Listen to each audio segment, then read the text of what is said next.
Bom dia, Chico. Muito bom dia, Caio. Um grande abraço, principalmente aos nossos amigos, e o nosso agradecimento por concomitante ao que nós recebemos, a maneira como nós fomos recebidos ontem em Catu, né, por aquele, por aquele pessoal esfuziando, né, o Apolo, que foi um cicerone para a gente, de forma amabilíssima, nos deixou muito à vontade. O Carlos Davi, que chegou. Carlos Davi, eu só não perdoo a você não ter levado o acarajé para a gente. Foi um erro imperdoável. Não vou lhe perdoar isso até que eu coma esse acarajé também, Davi. Grande abraço, querido amigo. A maneira carinhosa como nós fomos recebidos por Janaína e seu programa, tivemos a honra de participar do programa, até seu Hélio, uma pessoa que esteve ali, conversou conosco, evocou as minhas saudades falando de Antônio Pena.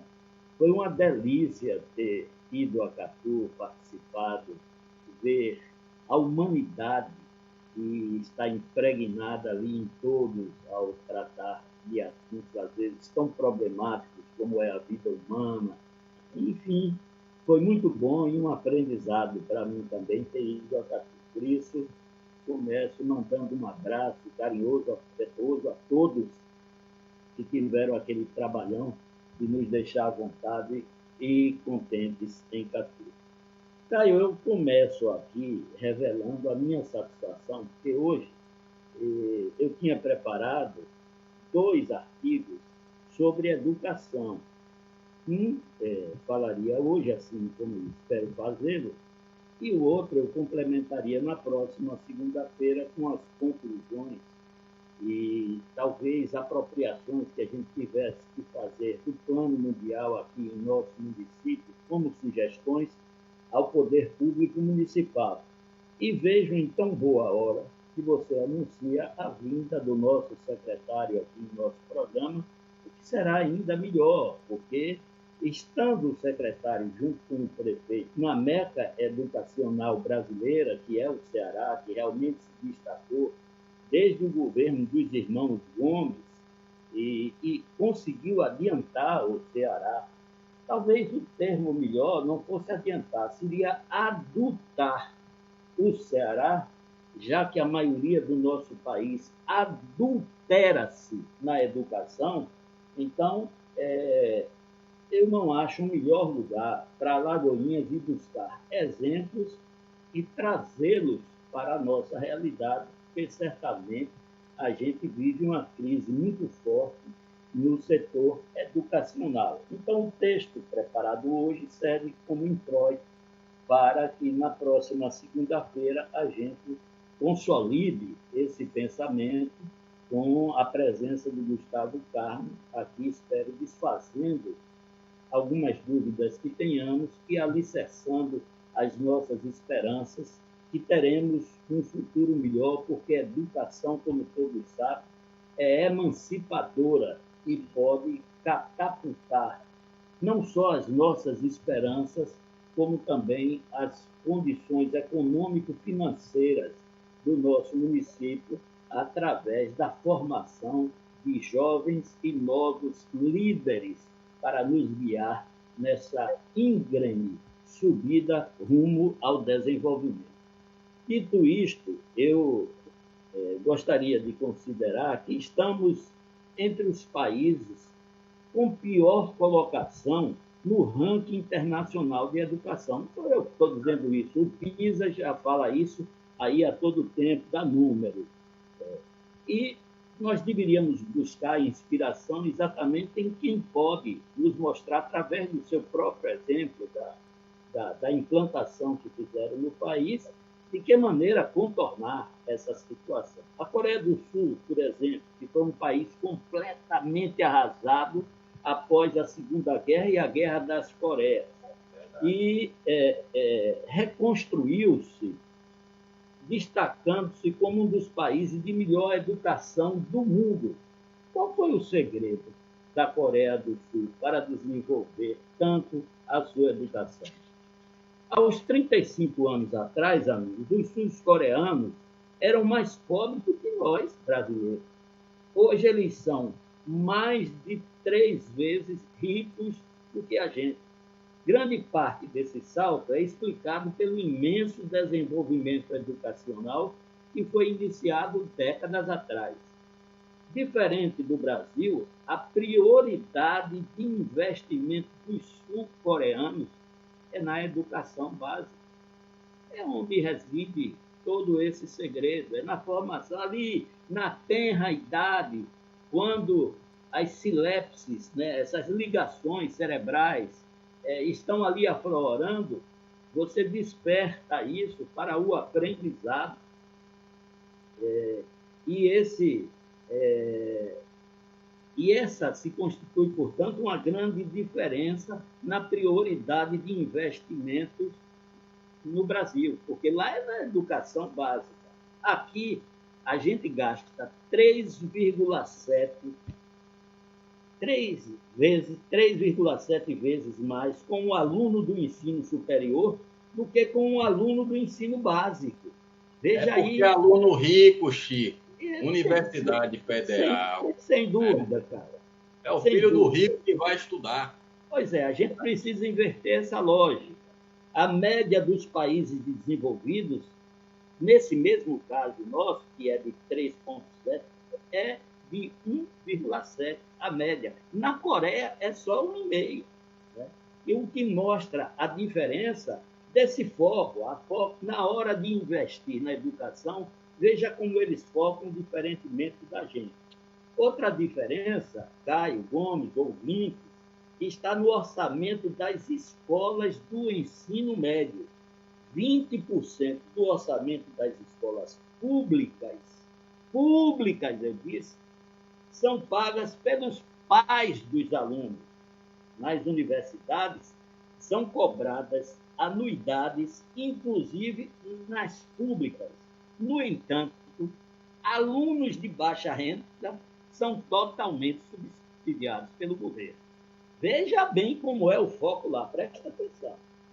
A Coreia do Sul começou a investir mais recursos no ensino médio e superior após alcançar a universalização do ensino primário. Então, o foco foi lá embaixo, primeiro, na base. Quando universalizou isso e entendeu que estava sistematizado, aí sim, eles passaram a investir no ensino superior. Em nosso país, 1/3 da população não terminou o ensino fundamental, segundo o IBGE.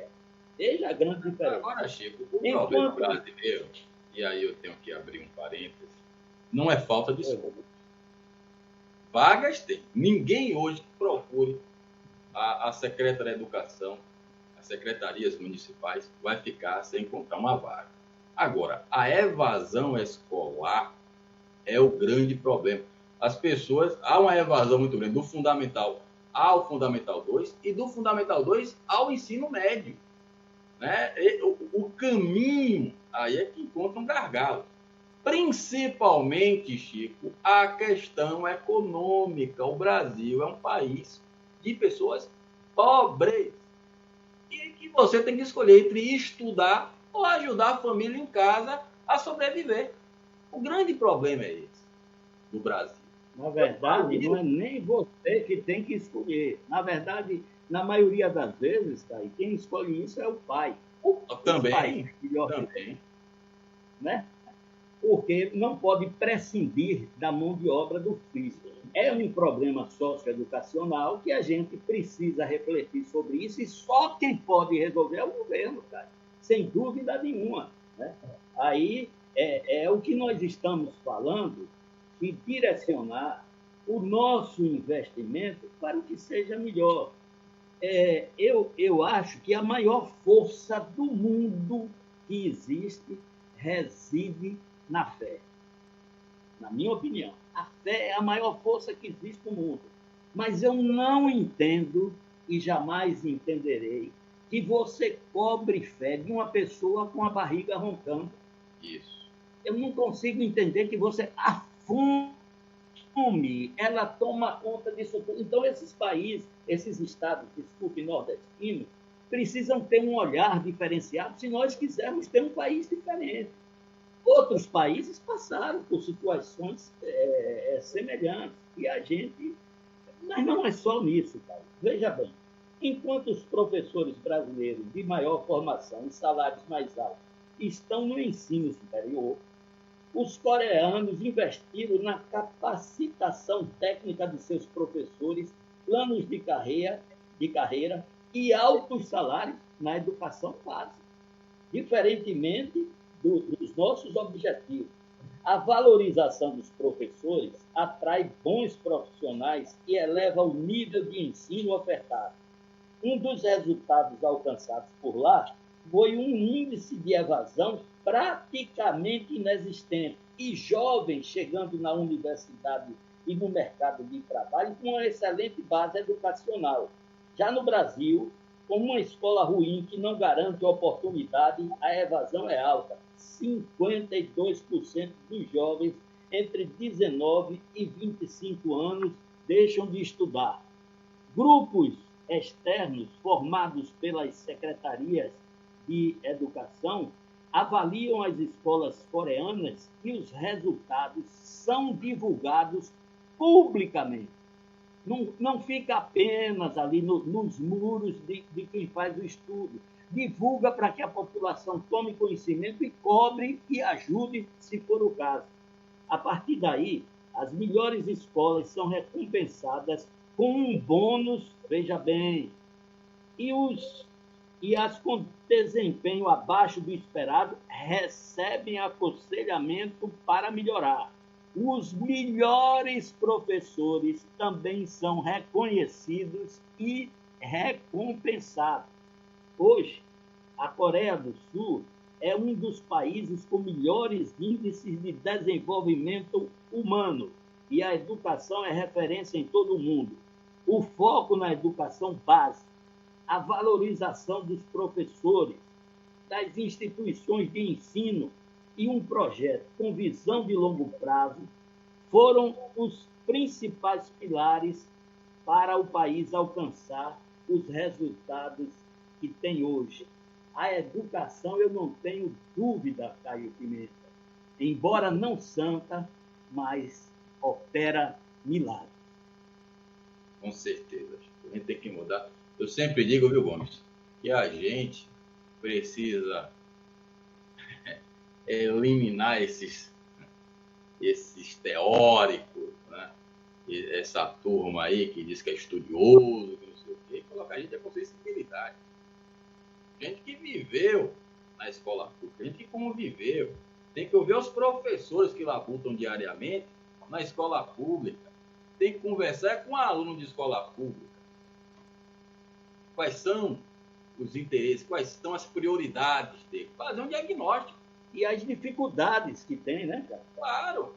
Agora não, vem os teóricos, os filósofos da educação, aquela turma, Márcia Tiburi, ligada à esquerda, pá, não sei o que.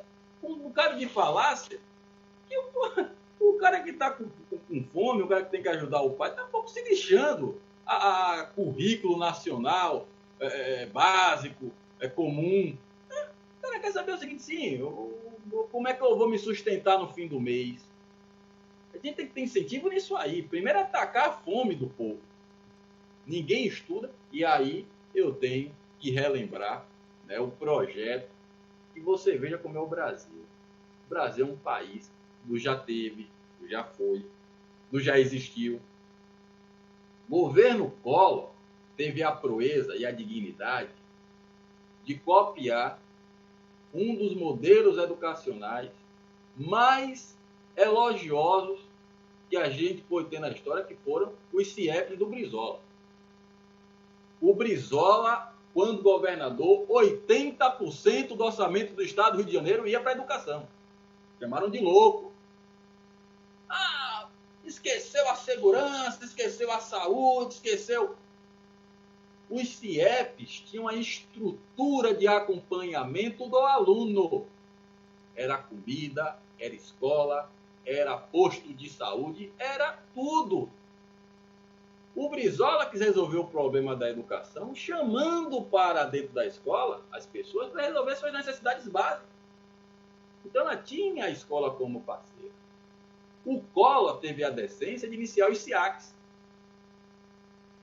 que era, claro, uma espécie de CIEPs do governo federal. Mas de lá para cá, qual foi o governo que deu atenção a esse modelo? O Bolsonaro agora teve a briga para colocar as escolas militares nos estados, e houve aí toda uma formação de uma horda de pessoas contrários.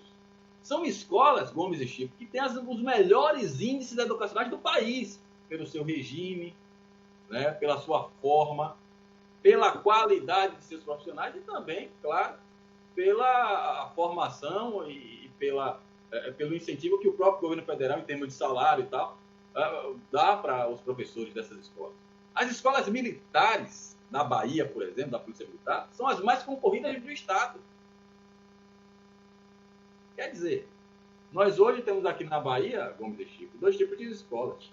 As escolas, né, que são de excelência, né, para os eleitos, as escolas militares, e a escola do resto. Onde é que está a isonomia nisso? A universalização no Brasil foi mal feita.